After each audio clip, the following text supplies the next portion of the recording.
오늘 정말 오랜만에 반가운 분을 모셨는데요. 메리츠 자산운용의 존리 대표님을 초대했습니다. 안녕하세요. 네, 안녕하세요. 예, 오래간만이네요. 예, 그렇죠. 사실 존리 대표님 저희가 처음 방송한 게 2018년 한 10월, 11월 그때였는데 벌써 한 2년 가까이 시간이 흘렀네요. 맞습니다. 그때 기억나는 게 악플도 굉장히 많았던 걸로 기억해요. 악플, 정말 악플과의 전쟁이었는데 그래도 지금은 정말 많은 분들이 존리 대표님의 그 가치 투자 철학에 동의를 하시고 뭔가 많이 후원을 하시고 따라 하시고 뭐 이래가지고 아주 좀 분위기가 되게 좋은 것 같아요. 아, 네, 그렇습니다. 옛날에는 특히 젊은 분들이 그 주식에 대해서 굉장히 부정적이었는데, 요새 상당히 많으신 젊은 분들이 주식에 관심을 보이고, 또 뭐 동학개미니 뭐 이렇게 해서 그 투자를 해야 된다는 거에 대해서 관심을 보이는 것 자체가 저는 굉장히 뿌듯하다고 볼까요? 긍정적이라고 생각합니다. 네. 뭐 예전에는 그 버스 투어 하시면은 그 나이 드신 분들이 많이 왔는데 맞아요. 지금은 예. 뭐 다르다면서요? 네. 그리고 더 재미난 거는 저희가 이제 송파에 지점을 열었어요. 강남에 계신 분들이 저희 그 북촌으로 오기 힘드셔서 근데 너무 놀랍게도 온 가족이 와요. 그러니까 아이 그다음에 부모님 그리고 그 할머니 할아버지들이 같이 오셔서 너무 막 그 가슴이 벅찰 정도로 대한민국이 이제 잘 될 수밖에 없겠구나 그런 희망을 가져봅니다. 네. 하여튼 뭐 그동안 워낙 그 진짜 많은 노력을 하셨죠, 대표님께서.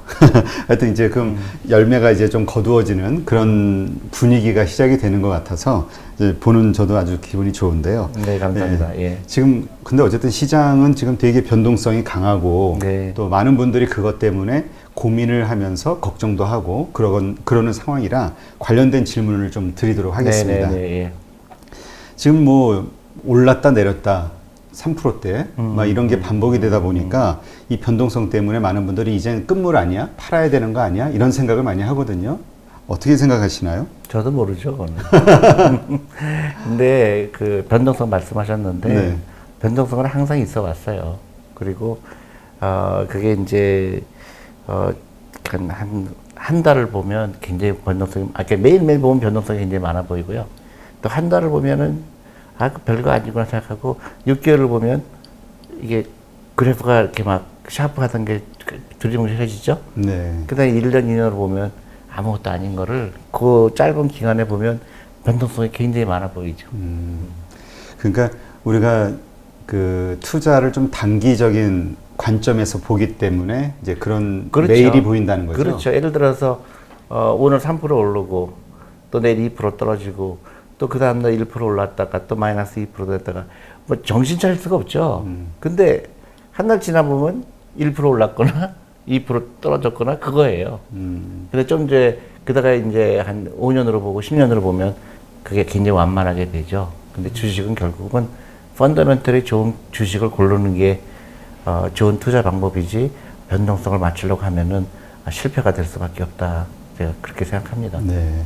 근데 지금 펀더멘털 말씀을 하셨는데 사실 지금 코로나 때문에 실물 경제는 상황이 매우 안 좋잖아요. 기업들의 순이익도 많이 줄어들고요. 그렇죠. 매출이나. 예. 그러니까 이거는 뭐 기본적으로 주식 가격이 떨어져야 맞는 상황이 아닌가? 이런 생각을 하는데 오히려 주식은 오르고 있으니까 사람들이 뭔가 불안해하는 것 같아요. 올라도 불안해. 근데 주식시장이요. 사람들이 생각하는 것만큼 그렇게 경제적인 펀더멘털에서 움직이는 경우가 오히려 드물어요. 그 주식시장에서 가장 민감하게 반응하는 거는 이자율과 인플레이션이에요. 오히려 경제가 막 좋을 때 주식 가격이 내려가는 경우가 굉장히 많아요. 아, 그래요? 네, 왜냐하면 실물 경제가 좋아질 때는요, 사람들이 주식에 별로 관심 없어요.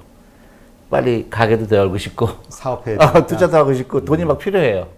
근데 지금 그 이자율이 전 세계에서 가장 낮고 특별히 투자할 데도 없고 하니까 이제 그 돈이 몰리게 되고 이제 부동산에 가거나 아니면 주식에 오거나 그렇게 되는 경우가 있죠. 대부분 그래서 이자율, 근데 인플레이션이 거의 일어나지 않기 때문에 그게 더 오히려 주식시장한테는 호재가 되는 경우가 있죠.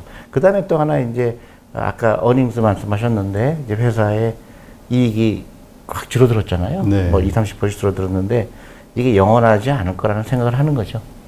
이거는 결국 코로나라는 거는 뭐 1년이 되건 2년이 되건 해결될 문제이기 때문에 회사가 그것 때문에 망하거나 이렇게 되진 않을 거다 이렇게 생각하는 거죠. 네, 그렇군요.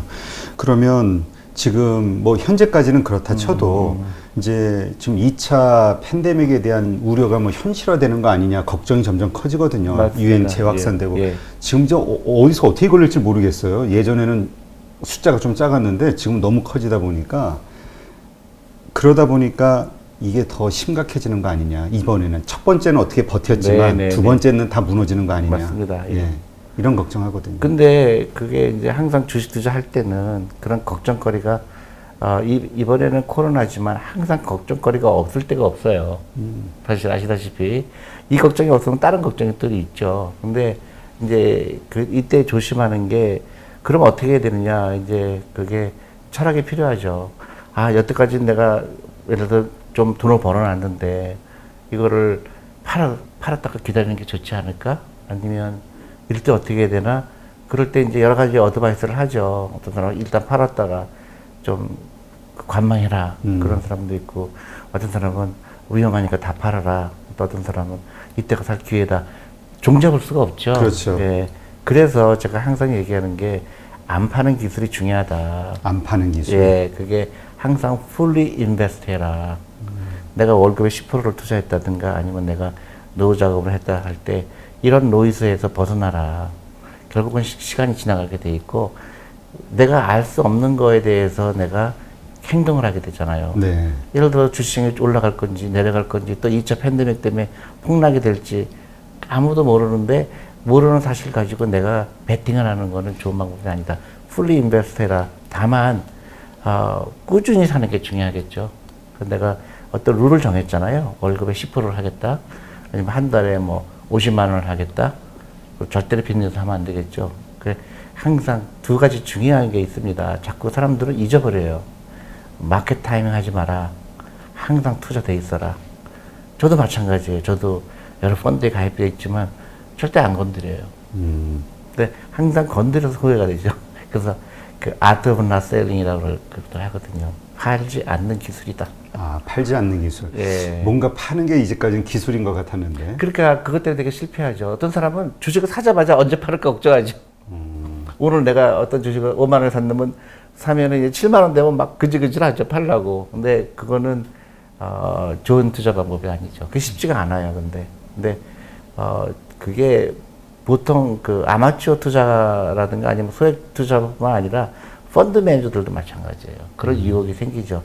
예를 들어서 5만 원 주고 샀는데 7만 원 됐으니까 얼른 팔면 벌써 40% 버는 거잖아요. 그렇죠. 그러면 막 기분이 좋죠. 역시 나는 대단한 사람이야. 대단한 투자가야. 근데 7만 원에 팔았는데 8만 원, 9만 원 돼요. 그러면 그때 괜히 팔지 말았어야 되나? 이제 그게 잘못된 투자 방법이죠.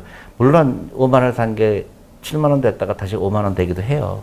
근데 그거는 단기적으로는 그럴 수 있지만 결국은 주식 투자하는 목적이 뭐냐. 나는 노후 준비가 분명히 해야 된다고 보거든요. 경제 독립. 그러면 앞으로 20년 투자할 건데 뭐 20년 후면 다 올라가게 돼 있어요. 근데 이제 어떤 분들은 또 그런 얘기 하시더라고요. 지금 세상이 워낙 빠르게 변하니까 우리가 하나의 어떤 회사를 선택해서 예전 워렌 버핏식으로 평생을 가지고 가는 회사를 고를 수 있을 것이냐. 그러니까 기업의 흥망성쇠가 너무 빨리 트렌드에 맞춰서 바뀌니까 이제 그런 장기 투자에 대한 물론이죠. 예. 근데 그거는 그 세상이 변했다고 그래서 이 기업이 막 그 주가가 막 올라갔다 내려갔다 그런 보장은 없고요.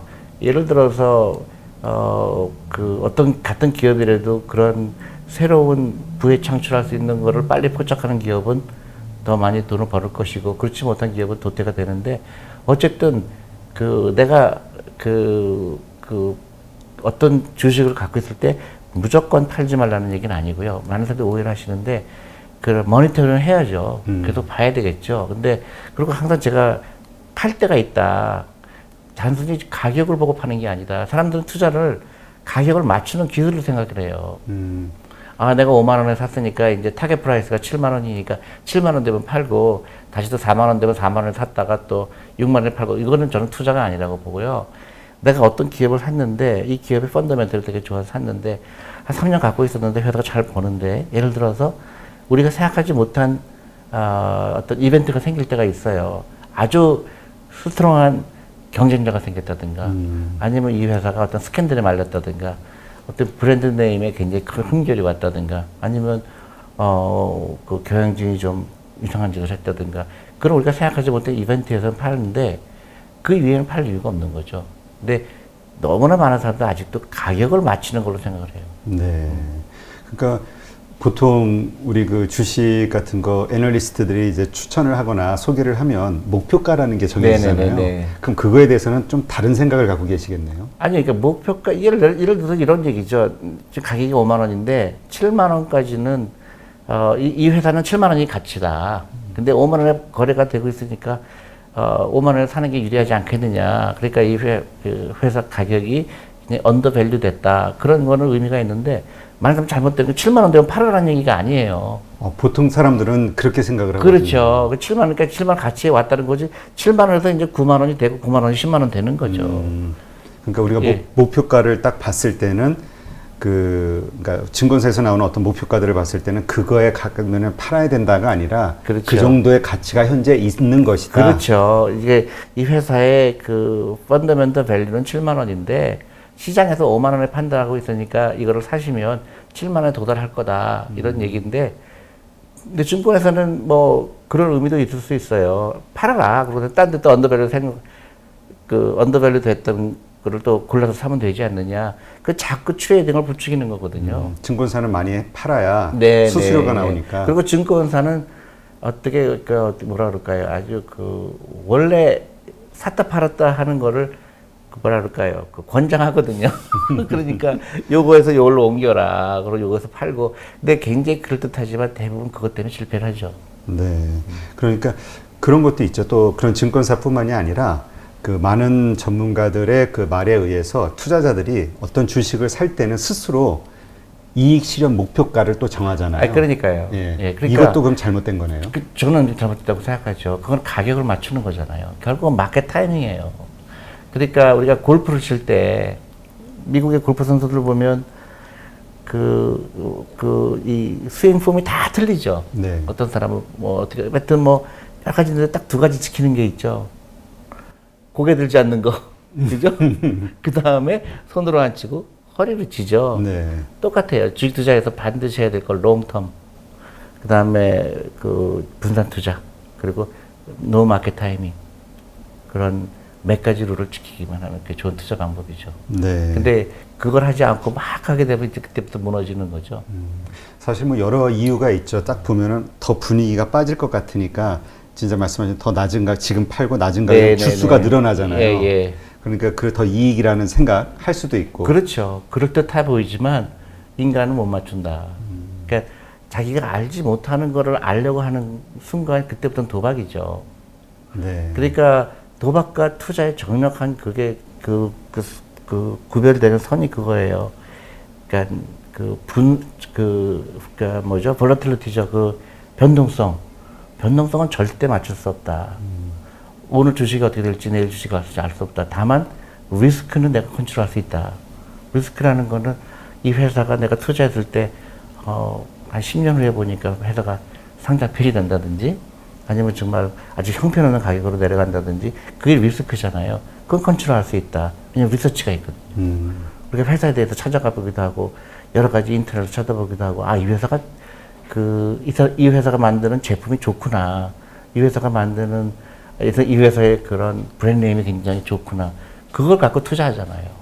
근데 내가 나보고 이 가격이 5만 원인데 지금 7만 원 되는 걸 맞추라 그러면 저는 못하죠.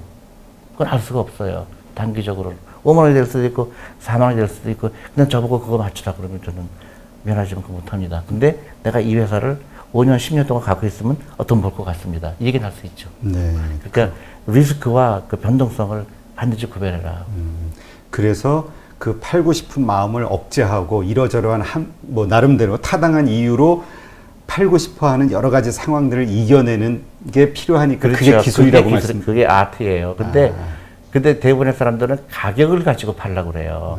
내가 5만 원 샀는데 10만 원 됐으니까 100% 벌었으니까 팔아야 되겠다. 그래서 그건 아니고 그게 아니고 내가 이 회사를 5만 원에 사도 좋고 6만 원에 사도 좋아요. 한 10만 원에 사도 좋아요. 근데 나중에 10년, 20년이 됐더니 뭐 200만 원, 300만 원 되는 거예요. 네. 그러니까 그 짧은 기간에 올라가고 내려가는 거는 내가 알 수도 없고 알려고 할 필요도 없고 그래서 시장하고 좀 나를 멀리하게 하는 게 중요하죠. 제가 마음이 너무 좀 아픈 거는 이제 젊은 분들 저한테 이메일도 오고 그래요. 대표님 덕분에 제가 주식에 투자하는 거 배웠습니다. 대표님 덕분에 제가 5만 원 벌었어요. 5만 원 벌었어요. 예를 들어서 10주 투자했는데 5만 원 벌었어요. 이게 꽁돈으로 생겼다니까 막 너무 좋아갖고 보냈는데 걱정이 되는 거예요. 그건 주투자가 아니죠. 파는 거네요, 그러니까. 예, 그러니까 5만 원 벌고 5만 원 손해보고 그건 하나도 중요한 게 아니라 내가 꾸준하게 내 여유자금 투자했더니 나중에 그게 10배도 되고 100배도 돼서 나중에 내가 노후 준비, 경제 독립을 이룰 수 있었습니다. 저는 그 말을 듣고 싶은 건데요. 아직도 가격을 맞추는 걸 투자라고 생각을 해요. 네. 아직 대표님이 하실 일이 많네요. 근데 지금 말씀하신 것처럼 사실 이번에 많은 개인들이 네. 뭐 이런 뭐 대표님이 어떤 여러 가지 활동을 통한 교육을 통해서도 그렇고 뭐 유튜브들을 통해서도 그렇고 이 재테크 특히 주식 관련한 투자 여기에 관심이 되게 많아진 것 같아요. 네, 좋죠. 예. 예. 그래서 아주 젊은 층들이 그냥 뭐 미국은 뭐 로빈훗이라고 그러고 네, 한국은 맞아요. 동학개미 네, 네. 아주 많이 들어왔단 말이죠. 그리고 폭락하는 거를 외국인이 팔고 하면서 폭락하는 거를 개인들이 다 떠받쳤는데 맞아요. 예. 지금 이 상황 결국 그럼 동학개미들이 그렇게 사서 지금 승리하고 있는 건가요? 아니면 어떤 상황이라고 생각하시나요? 아니, 이게 너무 짧죠. 승리를. 근데. 아주 판단하기. 예, 그리고 이제 승리했느냐, 그것도 좀 내가 볼 때는 주식 투자는 전쟁이 아니죠. 그죠? 그러니까 맞아요. 제로섬 게임이 아니니까요. 맞아요. 예를 들어서 외국인이 손해봤기 때문에 우리는 이익봤다. 그게 아니라 주식이라는 거는 다 같이 돈을 버는 방법이기 때문에, 근데 외국인은 팔 수밖에 없었던 상황이었고, 그 당시에, 해치 펀드들이 다 그런 리뎀션이 들어왔고, 그러니까, 팔 수밖에 없는 상황이었고, 그거를 그러니까 외국인 대 한국인의 싸움으로 보는 거는 좀 약간 무리가 있어 보이고요. 근데 한국 사람들이 특히 주식에 투자 많이 안 했던 젊은 사람들이 거기에 뛰어들었다는 거는 굉장히 저는 이거는 어떤 역사적인 이벤트라고 봅니다. 왜냐하면 리스크를 택하는 용기가 있었다는 거죠. 이거 굉장히 리스크가 있는 거죠. 그러니까 리스크를 택하는 젊은이들이 많이 생겼다는 건 굉장히 좋은 건데 다만 그 에듀케이션이 된 상태에서 리스크를 택해야 되겠죠. 예를 들어서 빚을 내서 막 그 단기간에 큰 돈 벌려고 했다든가 아니면 뭐 여러 가지 다른 이유로 했다 그러면 그거는 아니다. 제가 봤을 때는 대한민국 주식시장이 지금은 너무나 침체되어 있거든요. 네. 그러니까 그 이유는 여러 가지 있지만 우리나라 경제가 나쁘거나 아니면 우리나라 기업이 정말 희망이 없어서 주식시장이 나빠진 게 아니라 우리 스스로가 너무나 외면한 거예요.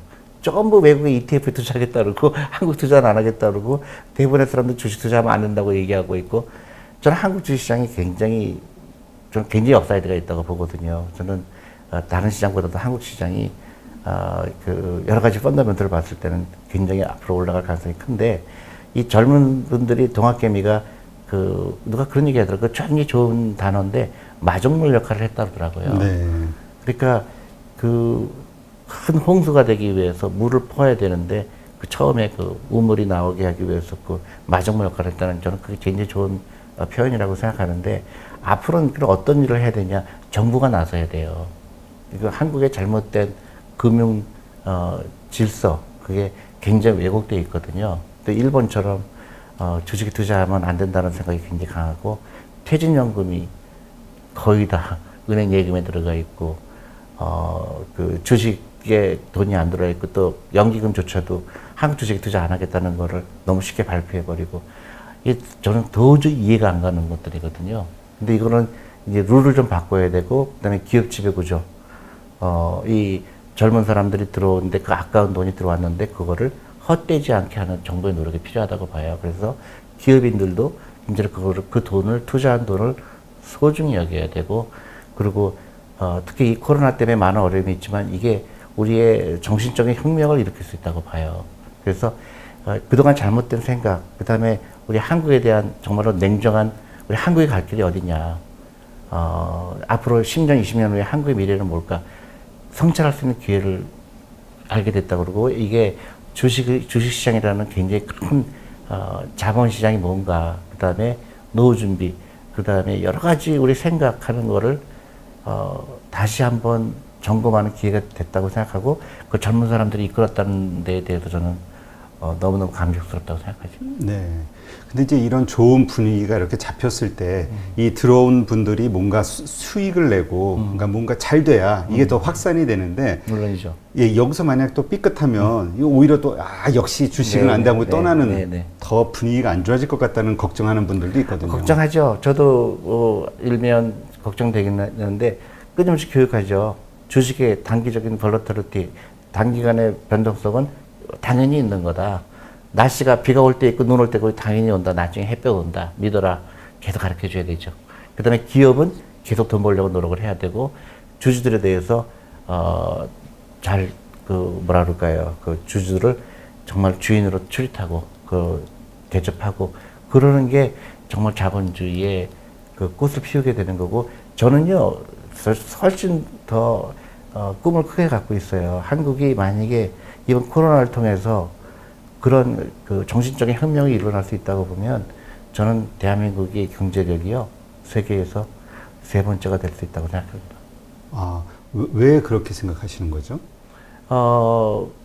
그러니까 한국은 저는 잘 생각해 보세요. 전체 세계를 보세요. 우리나라하고 경쟁할 수 있는 나라가 어딜까요? 중국이겠죠. 네. 또 미국은 당연히 네, 있고요. 그 다음에 어디라고 생각하세요? 일본? 일본은 잘 일본은 이미 끝났습니다. 일본은. 유럽? 유럽 나라를 좀 한번 해보세요. 유럽이면 독일 정도. 독일 정도인데 독일도 금융 문명 국가예요. 아, 그래요? 네, 거기도 하여튼 한참 멀었죠. 그리고 거기는 여러 가지 다른 문제가 있고 없어요. 아, 그러네요. 그렇죠. 충분히 가능한 나라예요. 전 세계에서 인터넷 가장 빠르죠. 그다음에 한국 사람처럼 부지런한 사람 없죠. 또 한국 사람처럼 약간 교육열이 잘못 빠져나가서 그렇지 기운이 높은 나라가 없죠. 그다음에 한국 사람이 결정적으로 갖고 있는 게 있어요. 내 자식이 나보다 잘 돼야 된다는 생각하는 사람이 그런 민족이 한국 말고 별로 없습니다. 그리고 좋은 점이 한두 가지가 아니에요. 종교 분쟁이 없죠. 그렇죠. 또 가장 안전한 나라죠. 그러니까 저는 한국에 대해서는 나쁜 거를 왜 이렇게 한국은 무지무지하게 포텐셜이 많은데 왜 한국 사람만 헬조선이라 그럴까? 저는 객관적으로 봤을 때 한국이 딱 한 가지 안 가지고 있는 게 돈이 일하게 되는 걸 안 가르쳐 줬다는 거. 금융. 네. 그래서 이거를 코로나를 통해서 사람들이 주식 투자에 대해서 입문하게 된 사람이 많아지고 온 가족이 주식 투자를 하게 되고 거기에 여러 가지 제도적으로 뒷받침해주고 그러면 한국에서 이제 그 미국처럼 그런 여러 가지 유니콘 기업이 나올 수 있다고 보거든요. 중국은 지금 조단위의 기업이 계속 나오잖아요. 예, 그렇죠. 네, 한국도 이렇게 바뀌어야 되거든요. 그러니까 생각의 혁명이 일어나야 돼요. 그리고 모험을 즐겨야 되고 안주하지 않고 그 다음에 교육제도에 제일 안타까운 게 교육제도에 약간 주식하고는 좀 벗어난 얘기지만 시험을 없애야 돼요. 대입 시험. 네, 없애야 돼요. 저기 수능 시험 정말로 의미가 없는 시험이거든요. 그러니까 예를 들어서 회사 들어가는 것도 입사 시험에 치르는 나라는 한국밖에 없어요. 아, 딴 데는 다 인터뷰만 하나요? 아, 그럼요. 그러니까 입사 시험이라는 게 있는 게 이해가 안 가죠. 회사는 돈 잘 버는 사람을 뽑는 게 원하는데 공부 잘하는 사람을 뽑는다고 회사 잘 버는 거 아니잖아요. 근데 공부 잘하는 순으로 뽑는 것 자체가 굉장히 이상한 거죠. 자본주의가 아닌 거죠. 그러면 지금 말씀 나오니까 좀 궁금한데 예를 들어서 네. 그 미국계 그 어떤 증권회사가 됐든 이런 금융회사들 같은 경우는 직원을 어떤 식으로 뽑습니까? 대부분 그 학교에서 뽑죠. 추천? 아니요. 이제 학교로 와요. 이제 골드만삭스든 메릴 린치든 학교 와서 관심 있는 학생들을 거기서 대부분 뽑고요. 또 여러 가지 다른 방법도 뽑고 또 미국은 또 굉장히 그 아는 사람을 통해서 많이 뽑아요. 추천. 네, 예를 들어서 이제 이메일이 와요. 이제 아는 사람 중에서 이런 거 우리 회사에 관심 있는 아이를 데려오면 만약에 우리가 뽑게 되면 월급에 10% 주겠다 이런 것도 있고. 아, 직원들한테. 네, 직원들한테 그렇게도 하죠. 그러니까 다양한 방법으로 뽑는 거죠. 저도 한국도 그게 필요하다고 봐요. 근데 자꾸 시험으로 뽑으려고 하는 순간 사람들 자꾸 사기욕하게 되고 돈 버는 거하고 상관없이 뭐라 그럴까요? 쓸데없는 공부를 하게 되고 거기 돈을 쓰게 되고 하죠. 그럼 대표님은 그런데 이게 또 한국에서는 또 그게 무시 못 하잖아요. 이게 회사들은. 예, 그렇죠. 대표님도 이제 한국에 와서 이제 메리츠 회사에 이제 대표를 하시면서 직원을 신규적으로 뽑을 때 그때 뭐 이렇게 어떤 형식으로 뽑으셨어요? 저는 저희 직원들 보시면 알겠지만 다 특이한 경력들이 있고요. 저희는 스토리가 있는 그러니까 스토리가 있는 사람을 원해요. 그러니까 그래서 가정 환경이 어려웠는데 나는 이렇게 극복했다. 나는 뭐 취직이 굉장히 안 됐는데 나름대로 이렇게 했다. 이렇게 그런 사람들의 그 열정을 보지. 예를 들어서 뭐 난 토익이 몇 점 받습니다. 그러면 다 쓰레기통에 버려요. 아, 그래요? 그냥 남한테 잘 보이기 위한 공부는요 아무런 의미가 없어요. 나는 이걸 원한다. 난 이렇게 하고 싶다. 나는 이 회사에서 이렇게 해서 내가 돈을 버는데 일조하고 싶다. 그런 사람을 원하지. 나는 공부 잘했습니다. 그러면 저희 회사에서는 그렇게 환영할 만한 인재가 아니죠. 이게 이제 미국에서도 이런 식으로 그럼요. 한다는 미국은 거죠? 당연히 그렇죠. 그래서 인터뷰가 제일 중요하고요. 레퍼런스가 중요하고, 그 다음에 그래서 인터뷰할 때 하고 싶은 얘기 다 하는 게 제일 중요하죠. 그러니까 당신은 이 회사에 왔을 때 뭘 할 수 있다고 생각하느냐. 그리고 미국에서 수도 없이 떨어지죠. 그래서 인터뷰를 하기 때문에 뭐 우리 아들도 한 15번 떨어졌을 거예요. 미국에서요? 미국은 터프해요.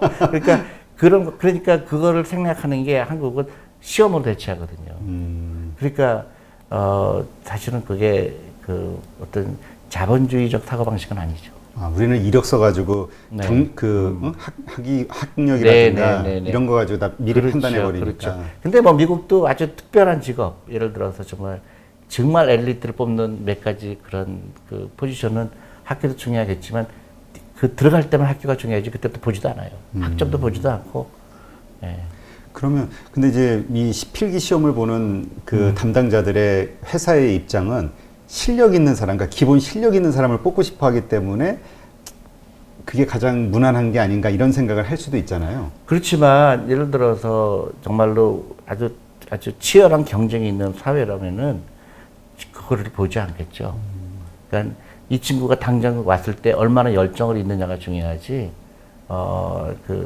그래서 그냥 너무나 그냥 순조롭게 오랫동안 한 사람들은 저는 별로 관심이 없어요. 네. 그러니까 하여튼 이런 식으로 자기 뭔가 열정이 있고, 그렇죠. 뭔가 그런 거를 기준으로 잘할 수 있는 일을 물론이죠. 예. 그렇게 하는데 한국은 너무 이렇게 시험 위주로 사람을 그렇죠. 평가한다. 그러니까 시험 잘 보는 기계지. 이 사람이 갖고 있는 능력은 시험으로 나타날 수가 없잖아요. 어떻게 보면 이게 더 간편하고 시간 절약이 되네요. 훨씬 전이 되죠. 그러니까 이 필기 시험 보는 게 뭔가 정성이 좀 부족한 거네요, 이게. 회사 인재를 찾는. 그렇죠. 그러니까 그리고 이제 그걸 페어하다고 생각하죠. 공정하다고. 가장 공정하지 않은 방법이죠. 왜냐하면 이 사람이 갖고 있는 능력은 수만 가지인데 시험 하나로 판단한다는 거는 이 사람한테 정말로 불리한 거지. 이 사람은 시험 잘 보지를 못하는 사람이지만 다른 데 능력은 굉장히 많거든. 예를 들어서 마케팅, 우리 같은 회사에서 마케팅은 고객을 편안하게 하고 정직하고 또 과장하지 않고 이런 인재가 필요한데 공부 잘하는 것 같고 그 사람이 그런 능력을 가졌는지 전혀 알 수가 없는 방법이잖아요. 그렇죠. 근데 그게 하나로 끝나는 게 아니라 그 나라의 시스템을 결정해버려요. 그럼 우리가 좀 더 이렇게 좋은, 그러니까 뭐라 그럴까, 포텐셜이 우리가 말씀하신 것처럼 뭔가 포텐셜이 있는 나라고 축복받은 나라라면 더 이게 열매가 활짝 열리기 위해서는 어떤 것들이 좀 필요하다고 보시나요? 교육제도예요. 교육제도? 저는 시험 없어야 된다고 봐요. 그리고 대학교도 뭐 웬만하면 다 들어갈 수 있게 하고 점수를 깎는 거는 굉장히 문제가 있고 저는 학교가 알아서 뽑으라 그러고요. 그렇게 획일적인 교육 방식에서 벗어나야 된다고 생각해요. 네. 근데 지금 코로나 때문에 많은 게 뉴노멀이라고 그러잖아요. 네. 이게 좋은 기회라고 생각해요. 이거를 통해서 우리가 그동안 바꿔야 된다고 생각했죠. 바꾸지 못했던 것들 과감하게 바꿀 수 있는 기회가 된다고 보죠. 예를 들어서 지금 코로나 때문에 대부분 원격으로 수업하잖아요. 옛날에는 원격 수업하자 그러면 다 동의 안 했을 거 아니에요. 근데 지금 당연하게 됐잖아요. 다시 생각해 보는 거죠. 진짜로 이제 코로나가 없어지더라도 이게 다 모일 필요 있나? 그죠? 그렇죠. 그리고 옛날에 뭐 다 비즈니스 출입해갖고 비싼 비행기 표가 돼서 다 만났는데 여태까지는 왜 그렇게 했지? 이제 생각도 바꿔야 되는데 한국은 이 기회가 좋은 기회라고 생각하죠. 교육제도 좀 바꿔야 된다고 생각해요. 그리고 우리 아이들을 해방시켜야 돼요. 학원 가는 거 끊고요. 그 아이들한테 창업 정신을 길러주고 아이들이 창의적인 생각을 할 수 있게 하고 저는 이게 우리나라가 아이도 안 낳고 결혼도 안 하는 게 다 교육제도에서 온 거라고 생각합니다. 네.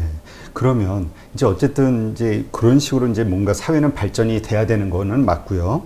근데 이제 이제까지 이러한 시스템 하에서 성장한 청년들, 이제 이런 것이 지금 동학개미의 어떤 주도층이 돼버렸는데 이 친구들 같은 경우는 어떤 식으로 자기 자신을 뭔가 이 사회에 맞게끔 변화시킬 수 있을까요? 어떤 방식? 그러니까 저는 이렇게 하는 거예요. 저는 이제 저희 전문분들이 저한테 와서 굉장히 제 얘기를 듣고 싶어 하는 사람들한테 제일 중요한 거는 긍정적인 생각을 가져라. 그리고 당신이 주인공이다.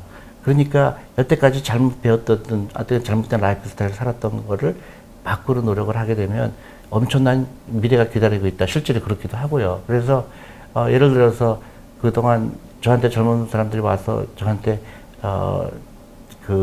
고맙다고 얘기하는 것 중에 가장 많은 것들이 그런 거예요. 내가 라이프 스타일을 바꿨다. 옛날엔 나의 즐거움이 라이빌리티를 얻는 거였다. 예를 들어서 소비를 통해서 소비를 통해서 내 즐거움을 얻었다. 근데 그게 빚이잖아요. 그러니까 빚을 지면서 내가 행복감을 느꼈는데 지금은 자산을 사는 걸로 행복감을 느꼈다고 하니까 저는 이게 결정적인 거죠. 내가 부자 되는 거에 내가 주식을 한 주 사고 두 주 사고 펀드를 한 주 사고 두 주 사고 하면서 그걸로 내가 행복감을 느꼈다는 사람이 많아지니까 빙고 이건 이제 엄청난 변화다. 그리고 욜로족, 플렉스, 이런 그런 소확행 이런 거부터 벗어났다. 그리고 실제로요 이제 그런 얘기가 많이 들어갔어요. 아 그래요. 네. 그러니까 지금 뭔가 나는 가진 게 없고 세상이 너무 힘들고 이런 걸로 뭔가 포기하지 말고 조금씩이라도 시작하면은 될 수 있다는 가능성, 자신감을 가져야 된다. 그럼요. 그럼요. 누구나 누구나 다 가능성이 있고 누구나 될 수가 있어요. 근데 한국 사회는 그렇게 많은 좋은 환경, 우리 한국이 갖고 있는 포텐셜에 비해서 우리 스스로가 너무 잘못된 인식에 있는 거예요. 공부 잘해야 된다는 것도 잘못됐잖아요. 네. 두 번째, 거기에 사교육 쓰는 것도 엄청나게 잘못된 거죠. 그 다음에 희망이 없다 그러는데 전혀 잘못된 거죠. 한국처럼 기회가 많은 나라가 없어요, 사실은. 근데 한국 사람 스스로가 한국은 어렵다 얘기해요. 저는 대학 교수가 그런 얘기하는 거 깜짝 놀랐어요. 경제학 교수가 주식 투자하면 안 된다고 생각하는데 한국이. 그래서 왜요? 그랬더니 한국은 성장이 멈췄잖아요. 야, 어떻게 이렇게 생각하지? 그러니까 부정적인 게 가득한 거죠. 설사 그렇다 치더라도 바꿔야 될 거 아니에요, 그럼. 그렇죠. 응? 성적이 멈췄으니까 성적을 어떻게 하면 해야 될까? 그러면 IT라든가 아니면 창업이라든가 그런 얘기를 해야 되는데 한국은 멀었기 때문에 한국은 성적이 멈췄기 때문에 해외에 투자해야 된다. 저는 그거 듣고 이렇게 생각할 수 있구나. 그러니까 이런 식으로 우리가 사회가 전부 뭔가 자신감과 가능성, 긍정적인 가능성을 가지고 생각을 하면서 가능성을 향해서 모두가 달려가야 된다. 이렇게 그렇죠. 근데 제가 그냥 하는 얘기가 아니라 그냥 희망이 없는데 그냥 있는 것처럼 얘기하는 게 아니라 저는 너무나 그게 보이거든요. 한국이 갖고 있는 그 포텐셜은 왜 나는 그렇게 생각하는데 왜 한국 사람도 그렇게 생각 안 할까? 그래서 제가 따져보는 거예요. 왜 한국이 나쁘다고 얘기하냐? 얘기해보면 그래서 그러면 한국 주식에 투자하지 말아야 된다. 그래서 왜 그러면 한국 성장이 멈췄잖아요. 그러면 전 세계에서 한국만 성장이 멈췄나요? 한두 분, 어떤 분은요, 어떤 경제학자는 제가 너무 화가 났는데 한국은 위기가 올 거래요. 그래서 몇 월 달, 7월 달에 온대요. 벌써 지나갔잖아요. 왜 이렇게 무책임 얘기를 할까? 무책임한 얘기를. 전혀 근거가 없는 얘기죠. 객관적으로 봤을 때 어떤 한국 사람처럼 그렇게 열심히 하려는 민족이 없고 한국 사람처럼 그렇게 우리 자녀들이 성공하기로 바라는 민족이 없고 단 한 가지, 몇 가지 픽스할 게 있죠. 금융교육을 시켜야 되고 돈 일하게 되는 거고 그 다음에 행복해야 되고 아이들 교육을 바꿔야 되고 몇 가지 전제 조건이 있지만 근본적으로 한국은 전 세계에서 가장 IQ가 높은 나라고 또 미국에 있는 한국 교포들이 다 경제적으로 성공한 사람들이 많거든요. 네. 그거 벌써 그 우수성을 입증한 거거든요. 네, 알겠습니다. 그래서 이제 이 동학개미들은 잘 시작을 한 거고, 네, 맞아요. 이제 좀 더 이제 시작은 좋은데 어쨌든 중간 과정서부터 이게 또 잘 마무리가 계속 좋아야 에듀케이션이 되니까. 필요하고요. 그다음에 이제 그건 정부에 넘어갔다고 봅니다. 정부가 할 일이 있죠. 네. 그러니까 우리 캐피털 마켓을 제대로 아주 뭐라 그럴까요? 미국처럼 미국에 왜 401k를 만들었는지, 그래서 한국에서 유니콘 기업이 나오려면 어떻게 해야 되는지, 그런 거에 대한 진짜 뭐라 그럴까요? 아주 똑똑한 엘리트 그룹이 그런 걸 연구해야 되죠. 네. 말씀 들어보니까 진짜 한국이 코로나 때문에 아주 정말 철옹성 같던 벽들이 많이 허물어졌네요. 이번 그렇죠. 기회를 이제 잘 맞습니다. 활용해야 예. 될 것 같다는 생각이 네, 네. 듭니다. 네. 그런데 이제 동학개미들이 지금 이제 시작은 잘 됐는데 어떤 분들은 지금 이제 2,400대 종합주가 지수가 올라가니까 이제 꼭지 아니냐. 그러면 이제 좀 이렇게 정리를 하거나 아니면 지금 다시 들어가기는 좀 부담스럽지 아니에요. 않냐. 그렇게 생각하면 안 되고요. 지금 2,400이 됐건 2,200이 됐건 1,500이 그게 중요한 게 아니라 10년 후에 100만을 찍으려면 어떻게 해야 될 걸 고민해야 되죠. 다 같이 노력해야 되는 거죠. 근데 저는 불가능하지 않다고 봅니다. 그럼 지금 뭐 2,400이 됐든 아니면 그 이상으로 더 오른다 해도 항상 시장에 참여를 해야 된다. 당연하죠. 사야 된다. 아까 또 저번에도 말씀드렸듯이 항상 마켓 타이밍 하지 말아라. 그 다음에 2만 원 가는 게 그렇게 어려운 일이 아니다. 그러니까 미국도 마찬가지로 1940년, 이렇게 1980년에 401k를 도입을 했거든요. 그때가 한 1000 몇이었을 거예요. 시가총액. 그러니까 주가 지수가 나고가 한 1000, 기억은 잘 안 나죠. 1300, 400? 지금 얼마예요? 마찬가지죠. 한국도 2만, 3만 갈 거로 생각해야 되죠. 그러니까 아마 이런 고정관념이 좀 있는 것 같아요. 이제까지 역사를 보면 한국 주식시장은 박스권이라고 그래서 2,500 정도 되면 다시 쭉 내려가고 1980년에 한국 시장 다 합한 게 얼마라고 생각하세요? 한국 기업 다 합한 시가총액이 얼마라고 생각하세요? 잘 모르겠습니다. 1조예요. 1조. 지금 1,500조입니다. 그러니까 박스권이 아니었어요, 사실. 그러니까 예. 성장하는 기업들은 분명히 어딘가 당연하죠, 있었다. 당연하죠. 그럼 우리는 그렇죠. 그러니까 너무 단기적으로 봤고 자꾸 부정적으로 시각으로 보니까 그렇게 나쁘다고 생각하지만 절대로 그렇지 않죠. 네. 그러니까 이제 일부에서는 이런 가격대가 좀 부담스럽기 때문에 지금은 이제 팔고 다시 이제 좀 낮아지면 다시 들어가고 네. 절대로 하지 말아야 될 게 그런 거죠. 그렇죠. 아까 마켓 타이밍 잡는 거에 네. 대해서 말씀하셨는데 절대로 하지 말아야 될 게 그런 거예요. 그러니까 시장을 예측하지 말아라. 그럼 예측할 수 없다. 네. 근데 많은 분들이 매수와 매도의 시그널에 대해서 많은 연구를 하거든요. 연구하지만 쓸데없는 연구죠. 쓸데없는 연구. 쓸데없는데. 아니 그러니까 제가 그걸 알 수 있으면 내가 여기 안 나와 있죠. 제가 주식에 투자한 게 벌써 30년 됐는데 그걸 하루도 맞춘 적이 없죠. 맞출 수가 없죠. 네. 그 시그널을 나만 보나요?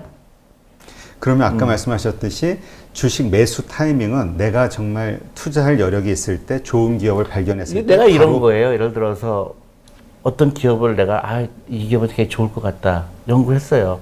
그래서 보니까 퍼도 비싸지 않고 또 회사 성장률을 봤을 때 이 기업 괜찮네. 그 사는 거예요. 근데 많은 사람들이 그때 사야 되는데 내가 좀 기다렸다가 사자. 가격이 내려가면 사자. 그 순간부터 그 사람은 틀린 거죠. 바로 그냥 이거 괜찮다 그렇죠. 사자라는 생각이 들었을 때 왜냐하면 내일 올라갈지 올해 내가 이 회사를 사는 이유는 10년, 20년 후에 이사가 엄청난 회사가 될 거라고 생각해서 사는 것뿐인데 사람들은 일주일 동안의 가격에 몰두를 하게 되죠. 거기서 실패가 오는 거죠. 네. 그럼 이제 매도와 관련해서는 아까도 잠깐 말씀하셨지만 강력한 경쟁자가 나타났을 때 그때만 매도하는 건가요? 이거랑 똑같죠. 예를 들어 내가 친구랑 동업을 했어요. 근데 우리 둘이서 잘 되고 있었는데 갑자기 앞에 엄청난 대기업 슈퍼마켓이 들어온 거예요. 그런데 가격 경쟁력이 안 되는 거예요. 우리 접자. 그런데 이걸 안 되겠다 파는 거고요. 여러 가지 방법이 있죠. 또 어떤 거는 내가 제조업을 하는데 도저히 우리 경쟁사를 이길 수 없다든가. 그러니까 투자할 때 이제 우리가 중요시 여기는 게 이제 그런 일이 안 일어나려고 그러면 어떻게 해야 되느냐. 정말로 브랜드 네임, 예를 들어 뭐 코카콜라라든가 맥도날드라든가 이런 거는 브랜드 네임이 있기 때문에 네. 쓰러지기 힘들잖아요. 스타벅스라든가. 그런 것도 중요하게 여기고, 그 다음에 이 회사가 갖고 있는 경쟁력, 아니면 엔트리비어라고 그러죠. 경쟁사가 생기기 쉽죠. 그래서 삼성전자 반도체다 그러면 반도체라는 건 엄청나게 투자가 들어가잖아요. 그러니까 경쟁자가 들어오기 힘들겠죠. 그런 거. 아니면, 뭐, 플랫폼이라든가. 이 사람이 너무나, 예를 들어서 뭐, 회사 이름을 좀 대서 그렇지만, 뭐 카카오다, 네이버다, 그러면, 그 사람들이 갖고 있는 플랫폼이라는 건 굉장히 튼튼하겠죠. 네. 네. 그런, 이제 좀 이제 투자하게 되면 그런 거를 이제 보게 되는 거죠. 네.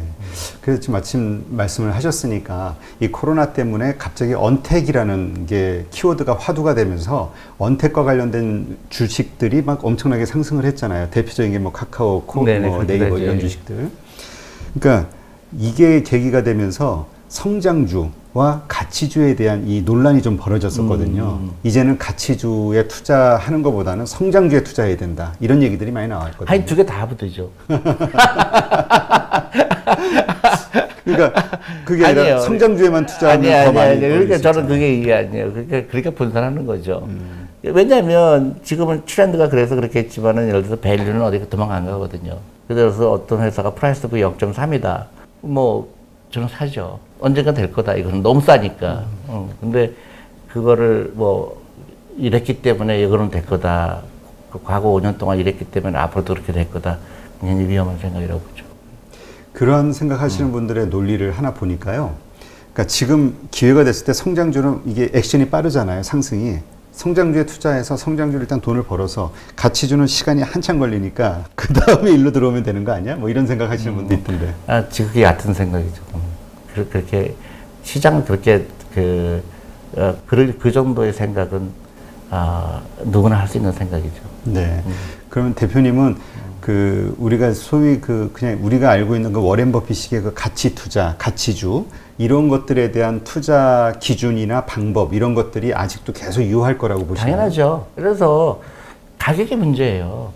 그러니까 예를 들어서 뭐 그런 어떡하지 요새 얘기하는 그 성장주 예를 들어서 뭐 아마존이니 뭐니 뭐 테슬라니 많이 올랐잖아요. 네. 그러면 거기에 가격이 부담이 분명히 있죠. 근데 예를 들어서 코카콜라라든가 그런 옛날에 무슨 어떤 옛날에 그런 밸류를 가치가 있던 회사들이 주가가 좀 안 올랐다고 그래서 그러면 어디에 투자하느냐? 저는 여기도 충분히 가치가 있다고 보죠. 영원히 잘못되리라고 보지 않죠. 그러니까 골고루 투자하는 거고 그다음에 이제 항상 저도 그랬고 어떨 때 제일 관심을 가져야 되냐면요. 많은 사람들이 안 좋다고 얘기할 때 그거는 분명히 좋은 기회가 많아요. 그 산업 섹터나 산업이건 회사건 간에. 회사건. 그래서 제가 옛날에 펀드 매니저 할 때 우리 회사는 항상 이 기업을 사야 되는 이유 중에 가장 넘버 원 이유가 모든 브로커들이 이 회사가 나쁘다고 얘기할 때 우리는 이 기업을 사는 경우가 많았어요. 네. 그러면 수익도 좋았나요? 물론이죠. 컨트롤리언 비유라고 그러는데요. 남들이 다 나쁘다고 그럴 때 이미 주식은 다 내려가 있을 가능성이 커요. 펀더멘털에 비해서. 그러니까 함부로 판단하면 안 된다는 얘기죠. 네, 그렇군요. 그러면 대표님은 지금 언택이라는 지금 이 화두가 떠오르고 나서, 그러니까 코로나 이후 그 이전에 괜찮다라고 생각하셔서 투자하셨던 그런 기업들하고 코로나 이후 이렇게 좀 뭐 바뀌는 게 있나요? 좀 새로 추가되거나? 저희는 언택이나 이런 거는 그런 팀하고는 별로 우리가 투자하는 기업을 별로 맺히면 안 돼요. 그러니까 그게 이미 들어가 있죠. 그러니까 예를 들어서 이 회사의 아웃룩이라고 할까요?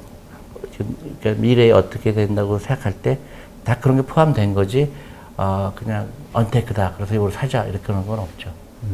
그냥 그냥 똑같이 네, 맞아요. 가시는 거고 그리고 다시 한번 이제 좀 질문을 드리면은 이제 워낙 저희 방송을 보고 똑같은 질문이 많이 들어오는 게 뭐냐 언제 팔아야 되는지를 모르는 그거 이기셔야 돼요.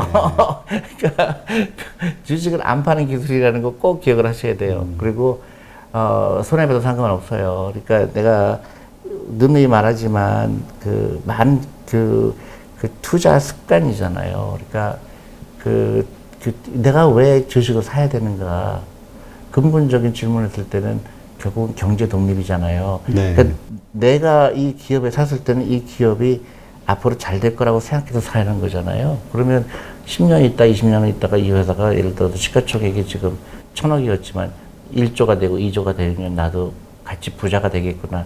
그런 마음으로 투자를 하기 때문에 지금 뭐 10% 벌고 20% 손해보고 그거는 나하고는 전혀 관계가 없다. 그리고 시장하고 좀 멀어질 필요가 있어요. 그러니까 매일매일 그 가격을 쳐다볼 필요도 없고. 네, 그런 걸 체크해야 되겠죠. 이 회사의 펀더멘탈의 변화가 있는가. 아까 얘기했듯이 정말 경쟁사가 나타났다든지 아니면 회사에 무슨 큰 이슈가 있다든지 그런 게 아니라 그러면 뭐 하려고 할 필요 없죠. 그 다음에 그 많은 분들이 주식 투자에 처음인데 어떤 주식을 사야 될까요? 그런 질문을 많이 하는데 이미 우리는 그 새로운 돈이 들어갈 필요가 없어요. 대부분 직장인이라 그러면 자기 퇴직연금 제도가 있을 거고 그걸로 주식을 사야 되고요. 주식형 펀드를. 그 다음에 연금저축이라는 좋은 제도가 있으니까 미국의 장고인 K 같은 제도니까 그것부터 주식형 펀드를 사고 그것도 시작을 하는 게 제일 좋죠. 근데 또 요새 그런 얘기가 ETF가 막 붐을 일고 있잖아요. 근데 이제 그 원인을 이제까지 그 펀드에서 그 가입했던 많은 개인 투자자들이 수익을 별로 못 얻었다. 그런 게 너무나 많았기 때문에 데이터가 개인들이 직접 투자로 돌아섰다. 이런 의견도 있더라고요. 근데 달걀이 먼저냐, 그 닭이 먼저냐의 차이인데 그것도 마찬가지로 펀드도 그대로 갖고 있었으면 돈 벌었어요, 대부분. 그것도 샀다 팔았다 했어요. 근데 그거는 금융기관도 잘못했어요. 저희가 직판을 시작하고 한 이유가 그 중에 하나인데 은행이나 증권회사에서 펀드를 팔아놓고 한 20% 벌면 전화가 막 와요. 고객한테. 손님 빨리 파세요. 옮겨 타세요. 그러니까 많은 고객들은 그 은행에서 얘기하니까 이거는 어떤 정말로 그 뭐라 그럴까요? 그 권위가 있어 보이잖아요. 아, 파나 보다. 그게 잘못된 거지. 그 펀드도 그대로 갖고 있었으면 돈 벌었을 가능성이 훨씬 커요. 그러면 펀드도 그냥 말씀하신 대로 그냥 계속 적립식으로 물론이죠. 계속 들어가는. 예, 주식하고 똑같아요. 오히려 더 낫죠. 주식은 내가 분산하기가 힘들잖아요. 근데 내가 뭐 오늘 10만 원도 투자하고 5만 원도 투자하고 아까 얘기했듯이 내가 오늘 옷 사 입을 거를 펀드로 하게 되면 내가 자산을 투자하면서 내가 기쁨을 얻었다고 그랬잖아요. 결국은 라이프 스타일이고 그렇게 하는 사람이 성공하지 막 돈은 기업이 버는 거예요. 근데 자기가 벌려고 그래요. 샀다 팔았다 해서. 그래서 제발 기업이 벌게 놔둬라. 기관을 줘라. 이 기업은 지금 열심히 해외 수출도 하고 물건도 만들고 있는데 그 사람들이 돈을 버는 거지. 내가 자꾸 돈을 벌려고 그러니까 실패를 하죠. 네. 근데 참 그게 그 정보가 이렇게 많이 쏟아지잖아요. 그러니까 지금 내가 투자한 주식이나 펀드는 이렇게 변동이 없거나 아니면 좀 떨어졌는데 옆집 사람은 그냥 막 오른단 말이에요. 그렇죠. 그럼 막 여기서 약 오르면서 그렇죠. 이게 팔아가지고 늦게라도 들어가고 싶고 이런 심리들이거든요. 예, 그러니까 내 펀드를 하게 되면 그런 일은 좀 덜하죠. 펀드는 그런 기업도 있고 또 그렇지 않은 기업도 있고 돌고를 하니까. 근데 처음에 하여튼 제가 볼 때 퇴직연금을 먼저 알아라. 자기 회사가 있는 그 퇴직연금이 D형인지 DB형인지 그것부터 알아야 되고 그 다음에 그것만 갖고 부족하니까 그 연금저축 펀드 좋은 제도가 있으니까 그거 하고 그러면 근데 아까도 말씀드렸듯이 그 철학이 더 중요한 거다. 샀다 팔았다 제발 하지 말아라. 진짜 말씀하신 것처럼 월급장이들이 지금 뭐 목돈이 없잖아요. 근데 목돈은 없지만 퇴직금은 이제 연금으로 쌓이고 있는 거니까. 그렇죠. 그럼 내가 지금 돈은 없어도 그 퇴직연금을 가지고 투자를 할 수 있는 건가요? 물론이죠. 거기에 주식 비중이 돼야 되는데 한국의 주식 비중이 몇 %라고 생각하세요? 되게 약하다는 소리만 작다는. 2%. 아, 그러니까 전부 이자. 은행 이자. 은행 있죠. 이자. 그러니까 내가 너무 안타까운 거죠. 그게 한 200조 돼요. 200조란 돈이. 그러니까 좀 아시는 분들은 그래서 내가 하고 있는 이 퇴직연금을 회사에 가서 문의를 해서 가장 안정적으로 수익을 높이낼 수 있는 상품이 뭔가를 찾아서 투자하시는 분이 있고 그렇죠. 어떤 분들은 근데 이게 더 많은 숫자 대다수는 원금을 잃을까봐 그나마 퇴직연금 까먹을까봐 못 하시는 분들이 있단 그렇죠. 말이죠. 그러니까 아까 얘기했듯이 젊은 사람이면 예를 들어 내가 30세다 그러면 그 위험에 대해서 두려워할 이유가 전혀 없죠. 내가 20년 이대 찾을 건데 무조건 주식시장 올라가게 돼 있죠. 네. 네. 그걸 은행에 넣은 사람이 바보죠. 그러니까 그 퇴직연금 일단 당장 내가 돈이 없어도 일단 들어가 있는 퇴직연금을 가지고 어떻게 돈을 더 불릴 수 있을지 이 방법을 먼저 고민해 보는 게. 그러니까 예를 들어서 내가 나이가 30이다 그러면 무조건 100% 주식 100% 주식. 주식형 펀드에 들어가야죠. 40대면은. 한 70, 80%, 70%? 아, 그리고 네. 나머지는 채권. 네, 근데 채권 가격이 너무나 낮으니까 저는 지금도 채권에 거의 안 들어가 있어요. 아, 그래요? 네. 전체 네, 거기가 주식 쪽으로. 저는 거의 다 그 주식형 펀드에 들어가 있죠. 네, 알겠습니다. 그러면 대표님은 그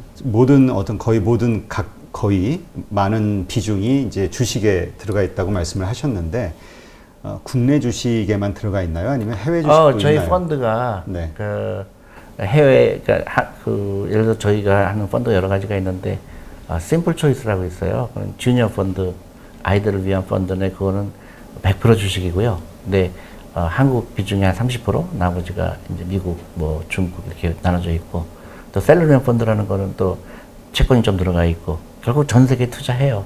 근데 한국 비중을 저는 더 높여야 된다고 생각하는데, 저가 한 30% 정도 있죠. 그 다른 분들은 오히려 한국 비중을 낮추고 세계 비중을 높여야 된다라고 얘기를 하거든요. 왜냐하면 논리가 전체 세계를 봤을 때 한국의 비중이 시가총액 비중이 2%이기 때문에 우리 자산의 비중들 뭐 이렇게 좀 나눠야 된다. 그건 전혀 잘못된 생각이죠. 그건 굉장히 잘못된 생각이에요. 그럴듯하지만 그럴듯하지 않은 거죠. 왜 그렇죠? 왜 그러냐면 네. 환율의 리스크가 있고, 환율의 익스포저가 있고, 그 다음에 우리가 갖고 있는 자산이 지금 한국 시장에 갖고 있는 게 1,500조의 시장이에요. 시가총액이. 네. 얼마든지 고를 수가 있죠. 근데 그게 2%이기 때문에 내 재산의 2%가 한국에 있는다는 거는, 지극히 잘못된 생각이죠. 그리고 한국에 있는 사람은 한국 비중이 높아야 되는 거예요. 환율 리스크도 없고, 그 다음에 회사를 더 잘할 수가 있잖아요. 그리고 더 중요한 건 한국 주식이 싸요. 그렇기 때문에. 예를 들어서 내가 한국의 포트폴리오를 내가 한국에 투자하는 펀드를 운영할 때 인덱스를 절대로 안 하죠, 저는. 왜냐하면 작은 기업의 기회가 많은 게 너무 많기 때문에. 개별 종목 기업들을 찾는다. 그렇죠. 근데 그게 한국 시가총액의 전에 2%밖에 안 되는데 나는 내 재산의 5% 실을 가능성이 있는 거죠. 그러니까 그 시각은 굉장히 잘못된 시각이고요. 그 다음에 어떤 시장은 내가 그런 트레이딩 코스트가 굉장히 비싸요. 그러니까 예를 들어서 우리가 전 세계 시장을 봤을 때 그럼 우리가 유럽에 있는 회사도 사야 되고 독일에 있는 회사, 영국에 있는 회사 사야 되고 그 트랜잭션 코스트가 사기 위한 코스트가 굉장히 들어가죠. 그러니까 그렇게 단순하게 하는 거는 저는 우리 아이들한테도 그렇고 한국 주식을 많이 실어라. 근데 한국 시장이 2%밖에 안 되기 때문에 그걸 2% 말하는 것은 맞지 않죠. 그런데 이제 지금 수치로는 7월 한 달간에만 이 동학개미들이 약 12조 원을 해외 주식을 직구로 샀다. 그래서 이런 제가 데이터가. 얘기 좀 교육을 시켜야 될 것 같아요. 그리고 또 하나는 중요한 게 지금 애플 주식만 해도 지금 한 2,200조 되거든요. 네. 한국 시장 전체 다 합한 게 1,500조예요. 그럼 애플 주식 하나보다도 한국 주식이 못할까요? 저는 한국 주식 다 주는 게 나을 것 같고, 내가 1,500조 있으면 한국 주식 사는 게 낫지, 애플 주식 하나를 받는 것보다 그렇지 않을까요? 근데 지금 투자한 분들의 논리는 그렇더라고요. 거기를 투자했는데 이제 수익이 난 거예요, 플러스가. 근데 한국은 막 오르는 것 같아서 샀는데 다시 꺾여가지고 뭐 마이너스다 이런 얘기 있는 사람들도 있더라고요. 그러니까 너무 단기적으로 본 거죠. 단기적으로. 네. 내가 돈 있다 그러면 저는 한국 주식 사요. 그리고 한국 정부, 그리고 또 한 중요한 거는 한국 주식에 돈이 들어가야 미국처럼 돼요. 그러니까 미국도 시가총액이 그렇게 크지 않았을 때 401k를 통해서 주식 시장에 돈이 들어간다는 얘기는 여러 가지 의미가 있는데요. 그게 그 상장된 기업의 자금 조달 코스트를 확 낮출 수가 있어요. 네. 그러면 한국 기업에 투자하게 되면 그 기업이 자금 조달 코스트를 낮아지기 때문에 더 잘 되죠. 그리고 만약에 시가총액이 커지게 되면 M&A를 쉽게 할 수가 있어요. 그래서 성장을 하게 되죠. 그래서 이런 건 정부가 할 일이에요. 근데 정부가 이런 거를 이해하지 못하면 너무 안타깝죠. 일본은 이거를 이해하지 못했기 때문에 굉장히 잃어버린 30년 얘기하고 있고, 미국은 이거를 너무 영리하게 했고, 이제 한국은 어느 길을 갈 거냐, 미국식의 모델을 따라갈 거냐, 일본식의 모델을 따라갈 거냐, 저는 미국식의 모델을 따라가야 된다고 보죠. 네. 지금 동학개미들이 그 선택하고 있는 지금 화제가 되고 있는 주식들이 보통 뭐 애플 아니면 뭐 네, 테슬라 네, 예. 뭐 이런 주식들이잖아요. 네, 네. 이거에 대한 인기가 뭐 정말 높더라고요. 네. 한쪽에서는 막 고점에 대한 논란이 있고 아직도 이제 시작이다라는 이야기도 있고. 그러니까 이거 만약에 우리가 그냥 국내 주식이라고 생각했을 때 나라 그러면 네. 저는 밸류를 자제할 것 같아요. 사는 거를. 예, 아니요. 뭐 예를 들어 내 재산이 만약에 한 달에 100만 원을 투자했다. 뭐 그런 주식도 살 수 있겠지만은 저 같으면은 한국을 더 많이 살 것 같아요. 그러니까 그건 단지 가격적인. 가격적인 면에서. 그 다음에 너무나도 사람들이 외면하고 있어요. 매수 시장이죠. 근데 그 사람들이 계속 이렇게 빠져나가기만 하고 더 외면하게 되면 아니에요. 이게 더 안 좋아지죠. 아니에요. 절대로 그렇게 간단하지 않아요. 그게 이제 그 업스 앤 다운이 있죠. 근데 결국은 밸류를 따라가게 돼 있어요, 가격. 그 저도 어디선가 보니까 전체 그냥 평균 밸류를 보니까 퍼가 뭐 예를 들어서 미국은 20배다, 한국은 뭐 12배다, 뭐 이런 얘기가 있더라고요. 네, 아시아에서 제일 싸요. 그래서 프라이스 투 북으로 보면 더 싸고, 또 결정적인 거는 이 그 데레코리 레이셔라고 그러죠. 그 부채 비율이 사상 최저로 낮아요. 그러니까 회사가 도산할 염려가 거의 없어요. 위기가 와도 회사들은 넘어갈 그런 위험은 굉장히 낮아졌죠. 네. 그러니까 저는 한국 주식이 더 밸류가 있다고 봐요. 혹시 이렇게 좀 한국 주식들 가운데서 좀 이렇게 괜찮다, 앞으로 이 가치 투자할 만한 섹터다라고 생각되시는 곳들이 있나요? 저희는 섹터를 보고 투자하지는 않고요. 네. 그 하나 개별 기업을 중요시 여겨요. 섹터 관계없이 싼 기업이 어딘가. 그래서 모아 보니까 이런 섹터에 우리가 많이 예를 들어서 우리가 삼성전자 삼성전자 개별 주식을 연구를 하죠. 이 회사가 좋겠구나. 그래서 우리 전체 자산에 뭐 5% 실어야 되겠다. 그래서 이걸 모아보고 한 50개를 모아보니까 여기는 우리가 뭐 IT 기업의 몇 퍼센트, 뭐 4차 산업혁명에 대해서는 몇 퍼센트 그렇게 되는 거지. 우리가 이게 잘 될 거니까 여기를 더 집중적으로 투자하자 이런 건 별로 안 합니다. 네. 지금 그 시중에서는 뭐 BBIG 뭐 이래가지고 막 이런 쪽에 대한 주식들로 막 몰리고 있잖아요. 네네. 테마죠. 이게 하나의 네, 테마를 이루어가지고 그러다 보니까 가격도 많이 급등하고 뭐 이런 상황인데 대표님은 이런 현상에 대해서는 그렇게 이런 건 항상 있어요. 항상 예, 괜찮다고 보시는 건가요? 아니요. 그러니까 영리한 투자가들은 그 가치를 물론 가치가 있으니까 투자하겠죠. 근데 가격이 너무 오버밸류 될 가능성이 큰 거죠. 그러니까 유행을 따라가는 때 항상 위험해요. 네. 우리가 보통 트렌드를 쫓을 때 그거는 위험해요. 네. 그러면 이제 항상 전통적인 기법. 네. 그러면 가격이죠, 가격. 가격. 그 다음에 성장률. 근데 이제 이런 얘기 하시는 분도 있더라고요. 그 가치주는 그 차트상으로 보면은 역배열에 있는 경우가 많다. 그러니까 왜냐면 주가가 안 좋으니까. 그런데 성장주는 계속 정배열로 계속 올라가기 때문에 성장주에 대한 수익률이 그거는 높다. 과거를 봤기 때문에 그렇죠. 과거. 예, 과거를 보면 모든 게 설명이 돼요. 근데 미래는 설명이 안 되죠. 그래서 차트를 보지 말라는 거예요. 그러니까 1000가지 설명할 수 있어요. 이게 애플이 왜 올라갔느냐. 과거는, 그럼 나는 거기 뭐 10시 가지고 얘기할 수 있죠. 이래서 올라갔고 저래서 올라갔고. 근데 앞으로 어떻게 할 거냐. 한마디도 할 수가 없어요. 왜냐면 모르는 거예요. 그러면 우리가 대표님 같은 가치 투자를 한다고 했을 때 어떤 기준으로, 그러니까 가격인데 그 가격이 낮은 그런 기업들을 찾는 어떤 방법, 비법 이런 게 있을까요? 제일 중요한 건 저는 그걸로 봐요. 결국은 이 기업의 가치를 올리는 거는 경영진이에요. 경영진. 네. 그래서 경영진이 어떤 사람들인가, 어떤 전략을 갖고 있는가, 그다음에 그동안 과거 10년 동안 이 사람들은 어떤 일을 했는가, 제일 중요해요. 근데 사람들은 그걸 잘 몰라요. 근데 지나고 나면 역시 그게 옳았어, 그게 맞아요. 그러면 그 경영진의 특별히 대표님이 좀 이런 경영진은 괜찮다라고 생각하시는 어떤 조건들이 있잖아요. 그렇죠. 특성들. 네. 제일 싫어하는 경영진이 듣지 않는 경영진. 그러니까 그 플렉서빌리티가 없는 경영진. 그 다음에 가족들이 너무 많이 들어와 있는 경영진. 막 어떤 기업은 보니까 뭐 사위도 들어가 있고 뭐 와이프도 들어와 있고 그런 기업은 별로 감동이 없죠. 왜냐하면 잘못된 결정을 내릴 가능성이 크죠. 내부에서 브레이크가. 네, 그렇죠. 근데 그게 대부분 맞아요. 아, 그래서 기업 지배 구조라는 게 너무너무 중요한 거예요. 그게 기업을 망하게 해요.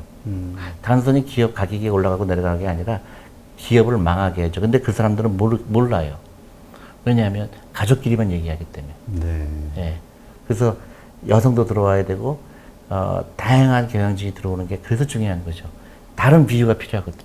근데 많은 기업들이 잘 나가다가 망하게 되는 이유가 자만하게 되고, 또 잘못된 결정인데도 아무도 그 얘기를 해주지 않고, 그러다 보면, 이제 망하게 되는 거죠. 네. 기업도 그렇고, 나라도 그렇고 똑같아요. 좋은 쪽으로 말씀해 주시면. 그러니까 지금은 이제 나쁜 나쁜 쪽. 좋은 쪽으로, 그런 좋은 거죠. 경영인. 예를 들어서 돈을 많이 벌었는데 배당 성향을 어떻게 한다든가. 배당 성향을 주주에게 높이 준다. 네네. 예를 들어서 필요 없는 돈인데 그 배당을 많이 한다든가. 그 다음에 그 반대죠. 예를 들어서 제가 싫어하는 게 돈을 많이 벌고 회사 잘 되면 사옥을 막 먼쪽에 가지는 거 보면 저 회사 왜 또 저렇게 됐을까. 그때는 제가 어떤 때 그것 때문에 파는 경우가 있어요. 더 이상 희망이 없구나, 이 회사는. 근데 예를 들어서 그런 합리적인 결정을 하는 그 다음에 이 사회가 어떻게 구성되어 있는지, 이 회사의 CEO가 어떤 철학을 갖고 있는지, 그게 훨씬 중요해요. 그래서 그런 거를 자꾸 이제 연구하게 되고, 또 만나보기도 하고, 인터넷을 찾아보기도 하고, 그 다음에 제일 중요한 게 또 하나가 여성들이 그 회사에 얼마큼 기여하느냐가 굉장히 중요합니다. 그러니까 여성 직원들? 그렇죠. 그게 단순히 여성의 그런 권리 그런 게 아니라요. 다양한 그 회사가 그 여성 직원들을 어떻게 대접하는 걸 보면 그 회사가 얼마큼 플렉서블한 회사인지 알게 돼요. 근데 예를 들어서 뭐 결혼하게 되면 회사 못 나오게 한다든가 그런 기업도 있더라고요. 그래요? 그리고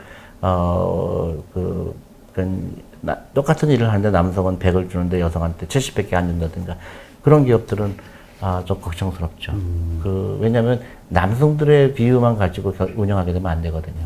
여성들이 다양한 방법으로 그 회사에 그 수익을 창출하는 방법을 알아내야 되거든요. 예를 들어서 화장품 회사인데 전부 남자가 결정하면은 그 회사는 걱정이 되죠. 여자의 마음을 몰라요? 아니, 그게 사실이죠. 그렇죠. 근데 그런 경우가 많아요. 그 경영자에 대한 신뢰도와 관련해서 말씀하시니까 예전에 저희 방송에 출연했던 그 미국 헤지펀드, 뉴욕 헤지펀드에 근무하던 그 스텔라신 그분의 말이 떠오르는데 거기에서는 이렇게 성문 분석까지 한다고 그러더라고요. 그 CEO가 그 뭔가 그러니까 발표 같은 거 할 때 녹음을 해가지고 그 전문가들이 이 사람이 그 거짓말을 하는 사람인가 아닌가 이거 뭐 분석하는 기법이 있다고. 그래요? 네, 처음 들어보는데. 그래요? 뭐 미국에서는 이런 경영자에 대한 그 신뢰도 이거를 뭔가 그 체크하기 위해서 하는 뭐 아시는 방법들은 없나요? 근데 이제 제가 미국에 있을 때는 이제 그 기업들이 많이 찾아와요. 이 자산 운용사에. 사장님. 아예 CEO가? 네. 그래서 설명을 많이 하고 그러니까 우리가 한국은 기업 방문을 주로 하죠. 네. 근데 미국에서는 CEO가 많이 찾아와요. 우리 회사 주식 좀 담아달라고. 그렇기도 하고 그만큼 뭐라 그럴까요? 신뢰를 쌓는 거죠. 이제 자산운용사가 우리 회사를 오랫동안 갖고 있으니까 팔지 말고 계속 우리한테 투자해달라. 그런 주주니까. 네네. 그게 굉장히 그래서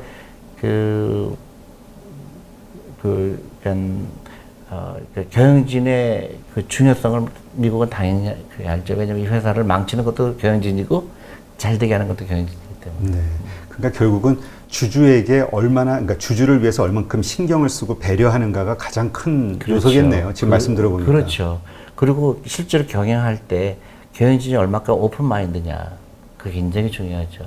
그러니까 이게 보통 이제 기업 지부 구조라고 하는 게 사람들은 자꾸 그냥 그렇게 아주 뭐랄까 국한돼서 아주 작은 부분만 보는데 이거는 한 나라의 흥망성쇠에도 관여가 돼요. 그러니까 미국이 왜 리만 사태를 맞게 됐느냐? 기업 지배 구조예요. 네. 금융기관의 기업 지배 구조가 형편없었던 거예요, 미국이요. 너무 잘 나가다 보니까 CEO들이 막 몇천만 불 막 몇백억씩 벌다 보니까 욕심이 한이 없으니까 그 자기의 이익을 위해서 리스크를 한없이 진 거예요. 그거를 잡아내지 못한 게 이제 미국 정부가 나중에 깨달은 거죠. 결국은 기업 지배 구조예요. 그것 때문에 리만 같은 큰 회사들이 도산하게 됐고 미국 경제를 어지럽히고 했기 때문에 기업 지배 구조의 중요성은 그래서 중요한 거죠. 그래서 그거를 코퍼럴 레벨이라고 그러죠. 기업 레벨에서도 중요시 여기고 가정에서도 중요시 여기고 그게 그 나라가 정말로 선진국이 되느냐 말아야 되느냐 아주 결정적인 거죠. 네, 그렇군요. 네, 오늘 정말 또 오랜만에 존니 대표님 모시고 이 주식 투자와 관련된 기본적인 우리의 마인드, 철학 이런 것들에 대해서 이제 말씀을 나눴는데 역시 이렇게 말씀을 나눌 때마다 다시 이렇게 다시 본연의 네, 맞아요. 그 뭔가 정화하는 느낌? 다시 본연의 가치 투자로 돌아가는 그런 느낌이 들고요. 지금 뭐 책도 새로 신간 준비하고 계신다고 하시는 건 잘 되고 계시죠? 네, 그 사실은 좀 부담이 있는데요. 왜냐하면 그 제가 존리의 그 부자 되기 습관이라는 책을 하는데 저는 너무 놀랐어요. 너무 그 잘 돼서 그래서 출판사도 자기 출판 역사 처음으로 베스트셀러가 됐다고 그럴 정도로 너무 잘 돼서 근데 이제 많은 분들이 연락이 오셔서 좀 더 구체적으로 좀 알고 싶다. 그래서 제가 토요일 일요일 날은 그냥 그 틀어박혀서 책을 쓰고 있고요. 근데 이번 타이틀을 좀 국한해서 금융문명 탈출하는 방법 그런 그 타이틀로 하려고 합니다. 네, 하여튼 그 책 나올 때 다시 한번 모시는 알겠습니다. 걸로 하고요. 예. 네, 오늘 이렇게 또 바쁘신 시간 또 나와주셔서 정말 감사합니다. 네, 초대해 주셔서 고맙습니다. 네, 감사합니다.